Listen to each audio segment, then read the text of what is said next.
नमस्कार विद्यार्थी मित्रांनो, आपलं इथिक्सचं जे मॉड्यूल आहे तर ते उद्या संध्याकाळपासून सुरू होत आहे बघा, म्हणजेच 17 नोव्हेंबर संध्याकाळी 6 वाजेपासून.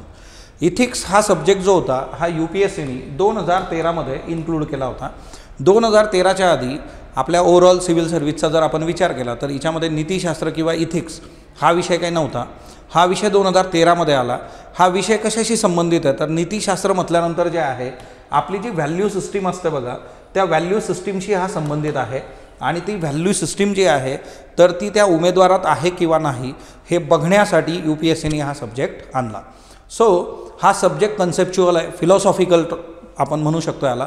आणि याच्यामध्ये जे प्रश्न विचारले जातात तर ते प्रश्न असे खूप बुकिश नाही आहेत. म्हणजे आपण जर बघितलं 2014 मध्ये what is your concept of happiness, त्याच्यानंतर आला what is your concept of patriotism, किंवा जे आहे की आजकाल कुणी कुणावर ट्रस्ट ठेवत नाही, विश्वास ठेवत नाही, मग असा विश्वास तुमच्यावर ठेवला पाहिजे म्हणून तुम्ही काय करणार, वगैरे वगैरे वगैरे अशा पद्धतीचे प्रश्न. प्लस सायमल्टेनियसली याच्यामध्ये काही कोट्स असतात वेगवेगळे जे काही म्हणजे आपण जर बघितलं की गांधीजी आहेत, वेगवेगळे फिलॉसॉफर्स आहेत, सॉक्रेटिस आहे, तर त्यांचे कोट्स विचारले जातात. म्हणजे 3 कोट्स तर तुम्हाला विचारले जातात, ते रुटीन आहे याच्यामध्ये 10-10 मार्कांसाठी.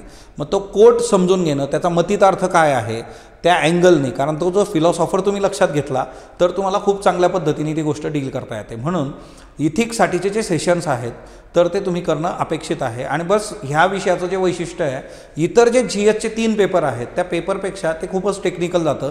पण हा सब्जेक्ट कसा आहे तो हलका फुलका तर आहेच आहे, पण हा तुम्हाला खूप चांगले मार्क्स देतो. म्हणजे नियर अबाउट जे आहे 140+ मार्क्स देण्याची ताकद असणं किंवा ती क्षमता असणं असा हा सब्जेक्ट आहे बघा. याचं जे मॉड्यूल आहे ते ऑनलाईन ऑफलाईन असं दोन्ही पद्धतीने तुम्ही करू शकता. सो इथिक्स जे आहे तर त्याच्यामध्ये बायलिंग्वल टीचिंग असणार आहे बघा. तुम्हाला याच्यामध्ये नोट्स मिळतील इंग्लिश मराठी दोन्ही भाषेमध्ये जे आहे. तुम्हाला सगळ्या टर्म्स बायलिंग्वल पण सांगितल्या जातील, कारण याच्यामध्ये एक गोष्ट असते, जरी तुम्ही मराठीत लिहित असाल तर तुम्हाला त्याचा इंग्रजी शब्द खूप प्रॉपरली माहीत असणं गरजेचं असतं. जसं समजा हेडोनिझम जे आहे, कधी कधी ट्रान्सलेशनमध्ये इश्यू असतात. म्हणजे सिम्पली जे आहे ना की तुम्हाला हॅपीनेस असा जो शब्द आहे बघा, आता हॅपीनेस म्हटल्यानंतर जे आहे आपण म्हणतो आनंद, आता तिच्यामध्ये त्यांनी सुख असं त्याचं ट्रान्सलेशन केलं होतं. किंवा बऱ्याचदा कसं असतं ना की याच्यामध्ये असे मायनर शेड्स आहेत बघा, प्लेजर, हॅपीनेस, मग त्याच्यामध्ये ते कन्सेप्ट समजून घेणं आणि त्या आधारे त्या पेपरमध्ये लिहिणं असा हा सिनॅरिओ आहे.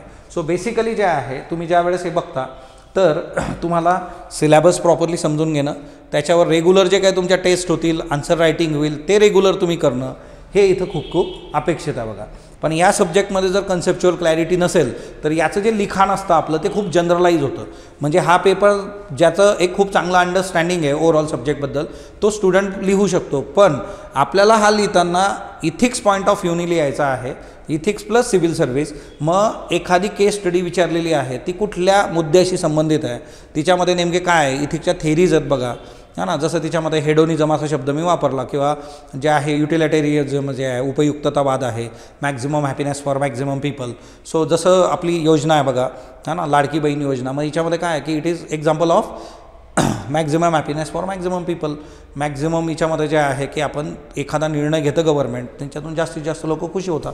सो पण ते करत असताना व्हॉट अबाउट मायनॉरिटी, की एखादा जो छोटासा मग तिच्यातला तबका आहे त्याच्याबद्दलचे काय ॲस्पेक्ट्स आहेत, मग त्या थेरीज समजून घेणं, त्या गोष्टी ज्या आहेत तर त्या याच्यामध्ये खूप प्रॉपरली तुम्हाला क्लिअर केल्या जातील.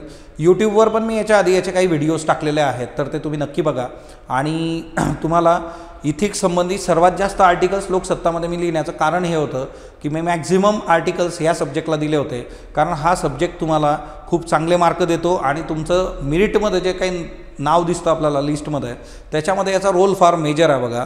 म्हणजे ओव्हरऑल आतापर्यंत जे स्टॅटिस्टिक्स आहेत, एसे असेल किंवा मग इथिक्स असेल तर ते खूप नेक्स्ट लेवलला डील होत जातं आणि त्याच्यामुळे जे आहे की या गोष्टी आपल्यासाठी खूप मॅटर करतात.